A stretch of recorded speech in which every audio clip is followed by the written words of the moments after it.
New York City mayoral candidate Zohran Mamdani, he wants to implement a rent freeze.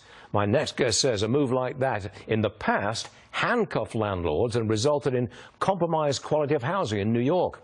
New York City real estate expert Pierre Debbas joins me now.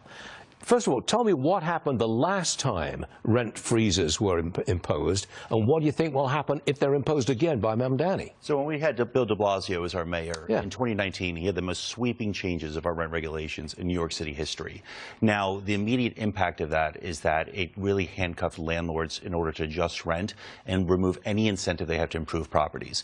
Prior to these rent regulatory changes, you would be able to increase rent by a certain percentage depending on the amount of money you invested in upkeeping and improving the properties. Now that's essentially down to zero. Basically there's no incentive whatsoever. So what this is creating today is dilapidated housing, which will only be compounded if we have a Mamdani election. Now also on top of this, what you have to think about is that we have over 1 million rent regulatory units in New York City, which is a significant number.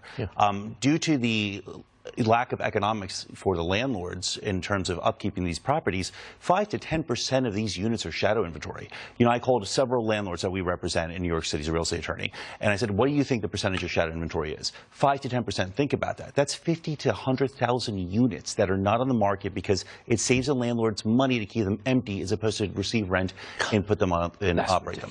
Ridiculous. But what Mamdani, though, is doubling down on his plan to target whiter neighborhoods with higher taxes, and he says billionaires shouldn't exist. What do you think about white neighborhoods paying more taxes? What's with that? I think this statement is appalling and very divisive, and it's very unfortunate that he did say that. You can say that our property tax system's antiquated. It's been around for years, and it probably has not been revamped since as long as I've been practicing law. That's one statement, fine. You know, we can live with that. But to make this statement based on needing to increase taxation based on race is really just an offensive and sad statement. It's so divisive. I can't believe that. What do the rest of the country think, looking at New York, with lots of minorities here, and you're going to pay white people pay more taxes? That's not going to fly nationally. That's right. New York City is a melting pot of America. Yes, it is. And it's a good thing, too. Mamdani responded to claims that this tax is not driven by race. Here he is. It's not driven by race, it's more of an assessment of what neighborhoods are being undertaxed versus overtaxed.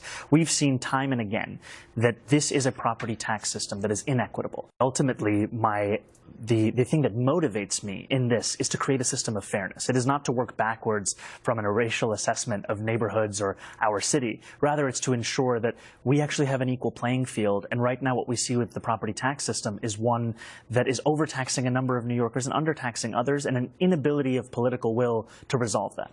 What is he talking about? Can you explain that one to me? Well, that's a little difficult for me to explain, quite honestly. Like I was saying, it's one item to say that this tax system is antiquated. It's another to start targeting the affluent and targeting based on race. The problem that you have in New York City is that, you know, Mamdani wants to increase income tax. He wants to increase corporate taxes. He wants to now increase property taxes. The end result will just be an exodus of individuals and companies leaving New York City. New York City, as much as I love New York City, it's the greatest city in the world, our politicians are very arrogant in terms of that they can get away with anything and people won't leave. We saw this in 2020. It wasn't solely due to the pandemic. A lot of it was due to the policies enacted by the de Blasio administration.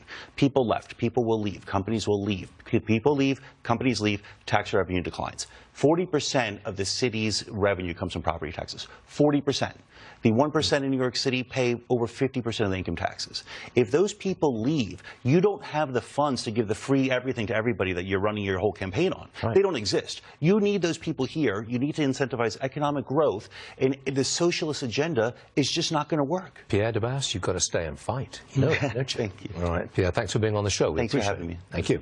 Coming up, negotiations over the future of the Colorado